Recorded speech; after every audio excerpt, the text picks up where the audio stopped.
The French President Emmanuel Macron has now announced he's withdrawing French troops from Niger. He'll also pull his ambassador out of the country. The military government in Niger had demanded the French ambassador leave, that also after they held a coup and overthrew the democratically elected President Mohamed Bazoum.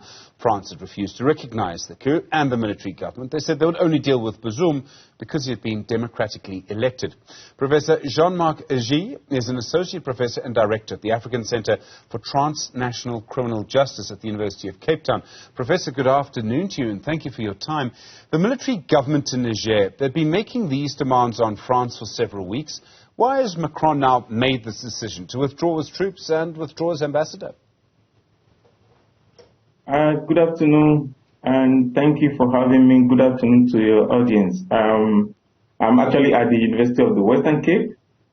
To your question, the issue of withdrawal of French troops and the French ambassador from Niger is one that should never have arisen, because if you go back to the very reason adduced by France for not following the well-established principle of diplomatic relations, in the sense that when a country, the host country, decides to declare a particular ambassador as persona non grata, that particular ambassador has 48 hours within which to leave. In this case, the French government decided that since they do not recognize the de facto government of Niger, the decision to declare their ambassador persona non grata, which means you're no longer welcome here, basically, they decide not to recognize the authority to make that decision. The validity of such a decision by the French government is questionable, because, as we all know in international law, the question of authority and recognition more or less is determined by the de facto authority. You may not recognize how they came to power, but to the extent that they exercise that power, and substantially so, you are bound to recognize them. So I think this was always going to happen, because the French was only going to hold out for just a short while. Now they realize that there's no way they're going to win this, because not only is the junta bent on seeing it through, it's got one would say, from what we see on social media and the news media, the people rallying behind the decision that the junta has taken. So I think at this point, France realized that there was no way out other than to succumb. I suppose it's also perhaps a sign by France that they recognize that Bazoum is never going to come back to power, that they now basically have to recognize the coup, don't they? Absolutely. If we go to the nitty-gritty of electoral democracy and how that electoral democracy is actually safeguarded, in theory and in practice, there is a huge difference. In theory, you can, even by African Union and standards, by ECOWAS standards, normative democratic norms that they have established in their legal frameworks, you can only accede to power through constitutional means. In other words, they don't recognize unconstitutional changes of government. But that is one thing. In practice, however, you would realize that whether we accept it or not, we may not like it, but the truth is that the soldiers who have the power of the barrel of the gun are actually the guarantor of democracy.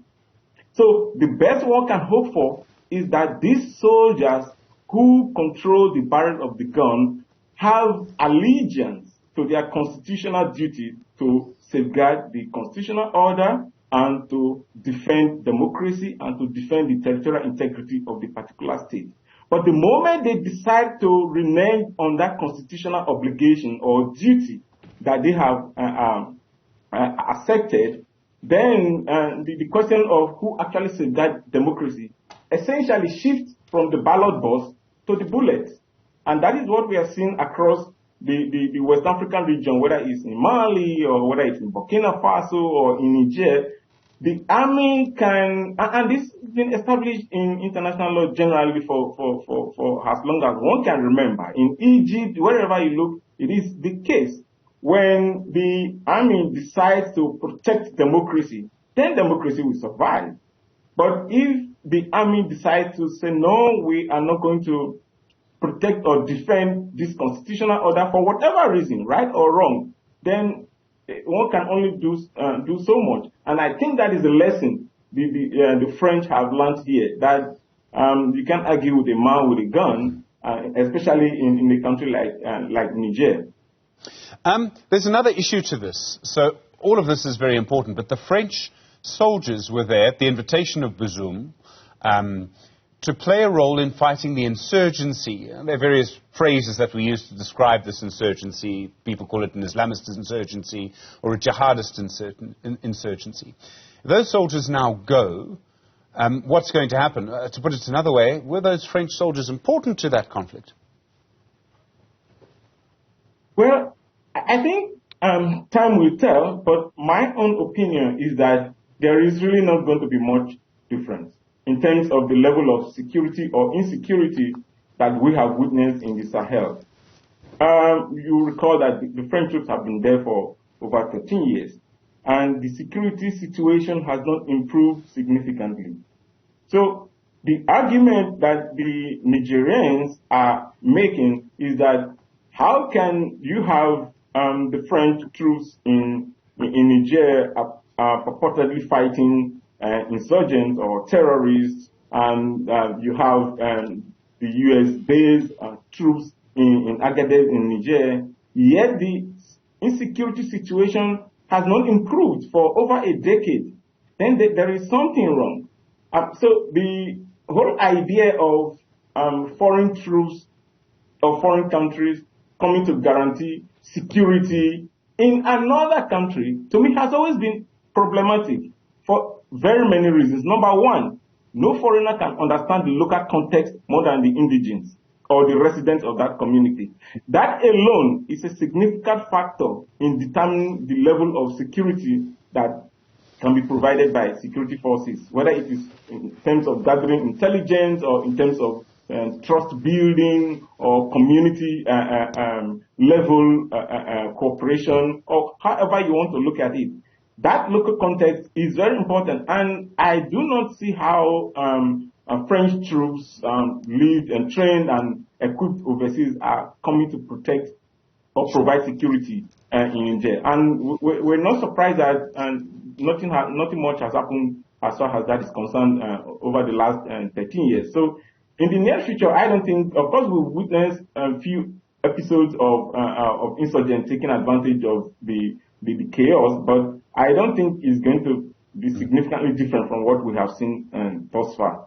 So, Professor Iji, to look at your principle, to extend your principle in another way, that an outsider can't bring peace, there's another news story today, which we were looking at just before we spoke to you, sir, which says that Kenyan troops, or Kenyan peacekeepers, I think they're calling them security officers, but they're soldiers, are going to Haiti, because Haiti, as we've seen, has really been taken over by gangs. American media calls them criminal gangs. I think there's probably some evidence that they are.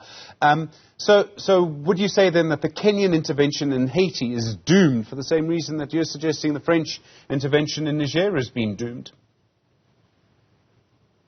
If you apply the same principle to the situation in Haiti, you will almost always come to the same conclusion. But here are the two distinctions you need to bear in mind. The first is that when you have a foreign troop coming to and try to restore an intervention force, basically coming to try to restore peace or security in a particular country, the first question you ask is at whose behest?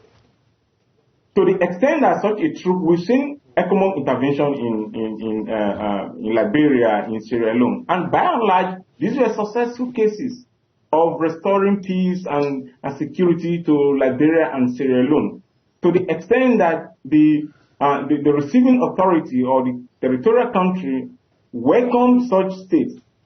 That was one level of success. Now, a second consideration is exactly what is the mandate of this particular peacekeeping mission. there is a big difference between counter-terrorism operations, which the French troops and other foreign troops in the Sahel have been engaging, and a peacekeeping operation, which essentially the Kenyans are going to be engaging in Haiti.